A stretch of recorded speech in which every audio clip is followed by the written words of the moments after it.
esta conferencia de prensa que acabamos comezo a este mes de setembro.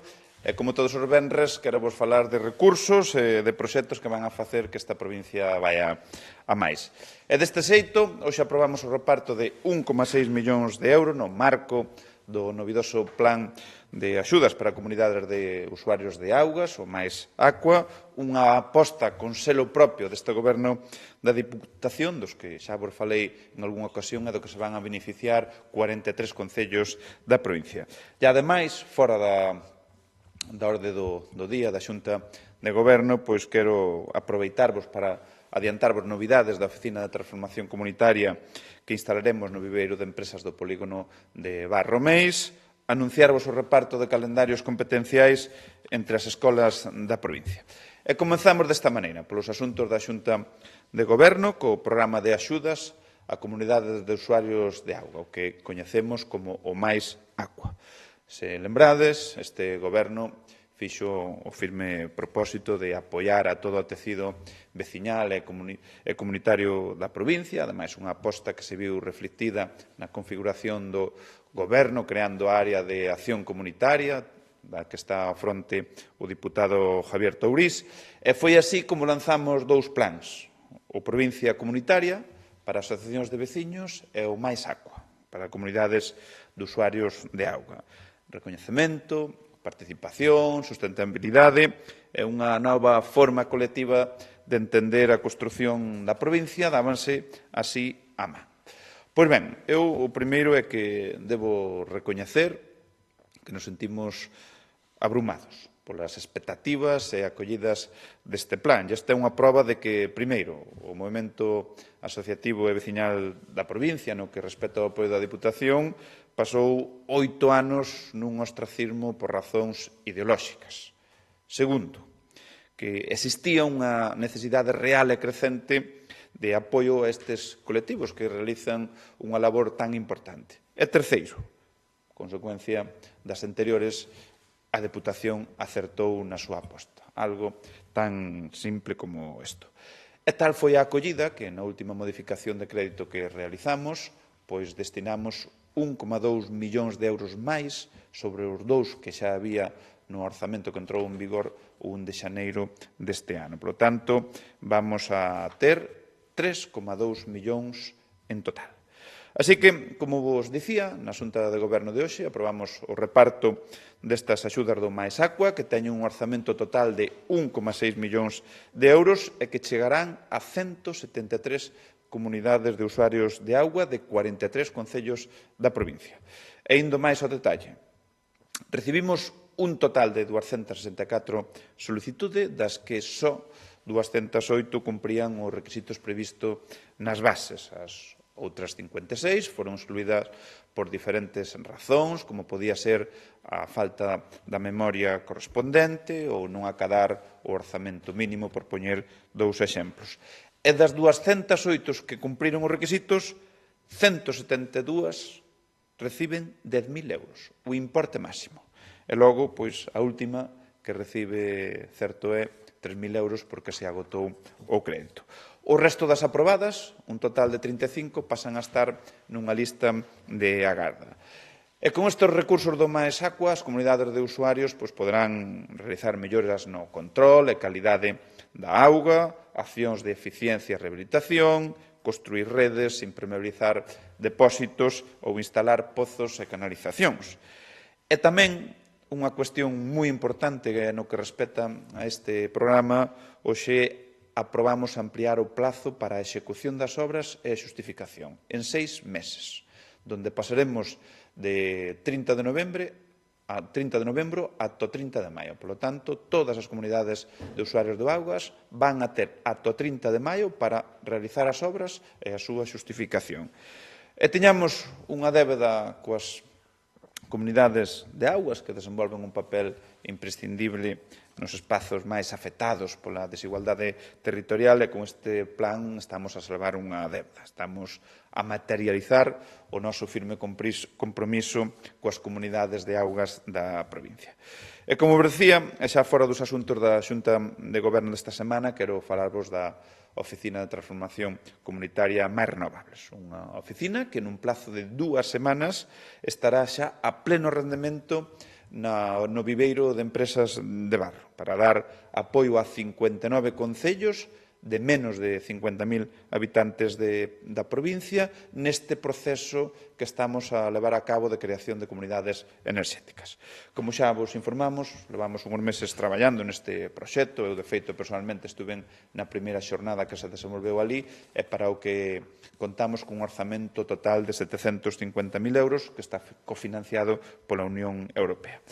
Teremos, pois, oficina nas 2 próximas semanas e vamos a proceder á contratación de 5 novos perfis técnicos. En concreto, unha persoa responsable do proxecto, 2 asesores técnicos especialistas en enerxía, un asesor xurídico especialista en enerxía e un asesor especialista en marketing. Ademais, vamos a dispoñer dunha oficina móvil que vai a xirar por toda a provincia para chegar os servicios de asesoramento a todos os recunchos. Tamén organizaremos 10 accións formativas, unha por comarca, para técnicos municipais que se abordarán os aspectos técnicos e xurídicos para constituir estas comunidades enerxéticas. En definitiva, un proxecto estratégico fundamental para seguir dando pasos na transformación desta provincia e apostando por un modelo eficiente, sostible e integrador e sempre tendendo pontes cos concellos e co tecido asociativo.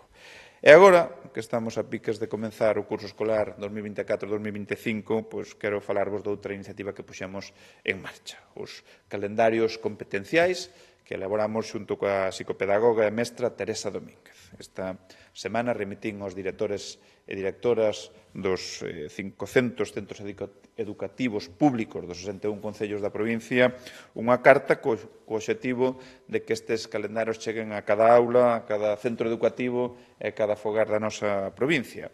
E ao respecto, quero recalcar que, se ben temos impresos 10.000 exemplares destes calendarios, no caso de que a demanda sea maior, pois vamos a ter a posibilidade de facer máis noutras tiradas. De feito, remitín onte o correo electrónico, en 10 minutos xa tiñamos solicitudes por máis de 1.000 exemplares, e neste intre pois temos un total de 9.600 solicitudes de 75 centros públicos da provincia. E quero recordar que este calendario é unha ferramenta para rapaces, o profesorado e as familias coa que queremos inculcar valores positivos e hábito de vidas saudables. E, de feito, presenta diferentes actividades para alumnos de todos os cursos, infantil, primaria e secundaria.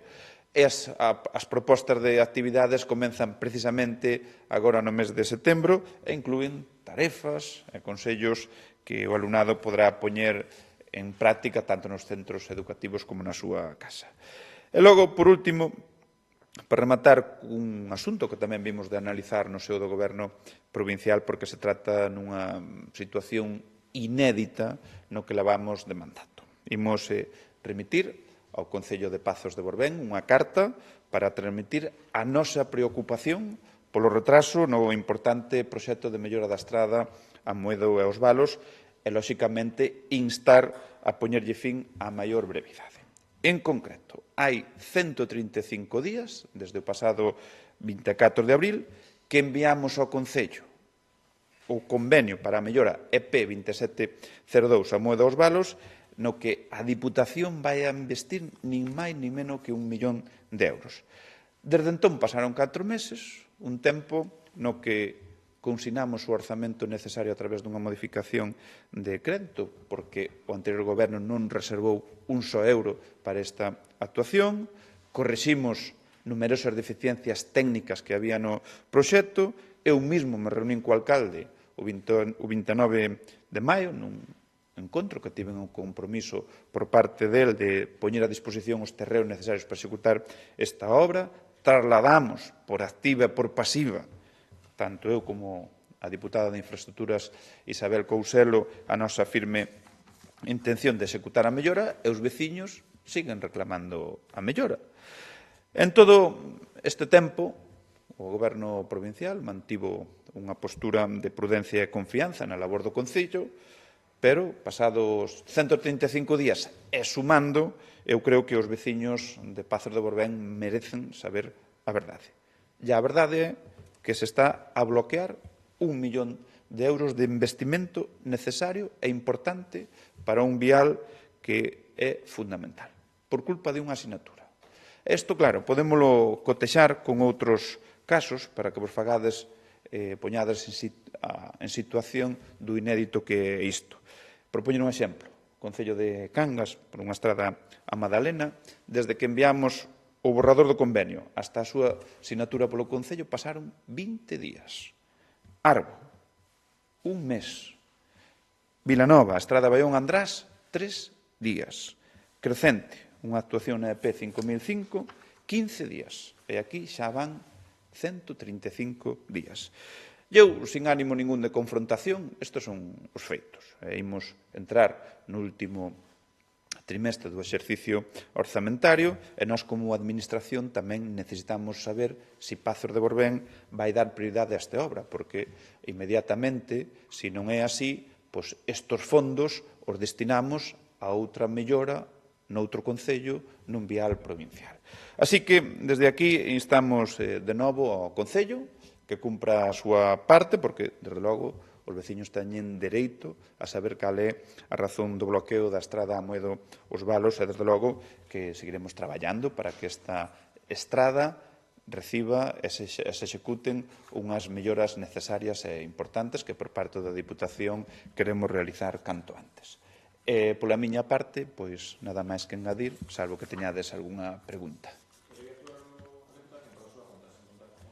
Non, porque necesitamos a disposición dos terreos da que sempre os concellos se encargan, ben vía de cesión ou expropiación. Eu quería preguntarle polo tema dos incendios forestais no verán. Ata que chegou o decrecente que esperemos que hoxe co tempo que hai baixe, está sendo un ano tranquilo, podese calificar. Sí, bueno, sabedes que sen ter competencias no asunto a Diputación no que a incendios forestais se refire, pero sí certo que poñendo a disposición sempre dos concellos fondos que moitos deles poden ou destinan para a prevención basicamente de incendios, teño que decir que tanto o ano pasado como este ano está a ser un verán relativamente tranquilo. Ademais que sempre se fala desa semana 33, que é a semana que, por estadísticas, sempre hai a máis problemática e que xa pasamos. E aquí, pois, desde logo que tamén a climatoloxía axuda, estas choivas van a axudar, esperemos que os incendios non sexan unha nova en todos estes meses que nos quedan por diante. Tamén sendo conscientes que os meses de setembro e outubro suelen ser, a veces, meses complicados. Muy bien. Muchas. Empiecen con buen pie la vuelta de vacaciones. Bien, chao.